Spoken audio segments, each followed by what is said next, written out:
Hello guys, মুই কিন্তু অনেক দিন পর আপনাদের সামনে হাঁক হেদ্দ করা লইয়েছি। ইয়ে কিন্তু মুই দুই একুট ডাকাল দুই পদের হাঁক আর আলু হেকালে হেদ্দ করে লইছি। হেদ্দ করে লইয়া এটার মধ্যে মুই কিন্তু এই হাঁকটার মধ্যে কিন্তু বাগার দিমু হেললে গে হুগনা মরিচ আর রহন ঠন পেঁয়াজ কাটে ঠেডে একালে লইছি। এখন কিন্তু মুই এর মধ্যে হেকালে ফরং দিমু একা স্যাত করে উঠবে। আর এখানে যে একটা দেখেন যে মুই একালে একালে ডাকনার মধ্যে একালে হাঁকগুলো উঠেছি, এর মধ্যে একটা কারণ আছে। কারণ এইরকম নাহি মোর দাদি আর নানিরা নাকি এই হরার মধ্যে একালে সুন্দর করে যে করাইতে হাক হেদ্দ করতে হেই করে দেখালে ঢাকনার উপরে উড়াই আবার হেই করের মধ্যে একালে ঢাললে দিত আর হ্যাঁ বলে একালে মজা হইতো।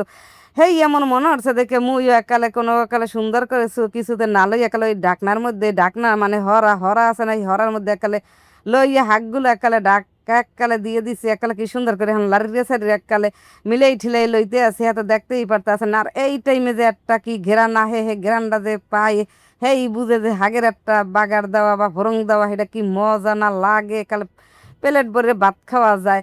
এখন মোর হাতের দ্বারা যে পাইছি মুই সেইডের মধ্যে কিন্তু এককালে দাদি নানির মতন এককালে সেইডের মধ্যে হাঁকগুলা কিন্তু উড়াই লইতে আসি। এত দেখতেই পারতা আছেন। এই যে মোর হাঁক সেদ্ধ করা আর রান্না করা ফোড়ন দেওয়া বাগার দেওয়া সবই হইয়ে গেছে। এখন কিন্তু সুন্দরই লাগছে, এখন ভাত খাইতে বমু। এখন আপনারা খালি ইয়েই বুঝছেন না যে মুই একালে হাঁক দিয়েই ভাত খামু। এখানে কিন্তু এককালে মাছ দিয়ে ডাঁটা দিয়ে একালে টমেটো দিয়ে আলু দিয়ে একা সুন্দর করে রান্ধা লইছি। হ্যাঁ লাগে এক করে ভাত আমি লইয়ে লইছি, দেখতেই পারতাছেন। এক গ্লাস পানিও আছে। বাহ, খুব খাইতে খুব মজা। আপনারা ওইরকম করে খাইয়েন।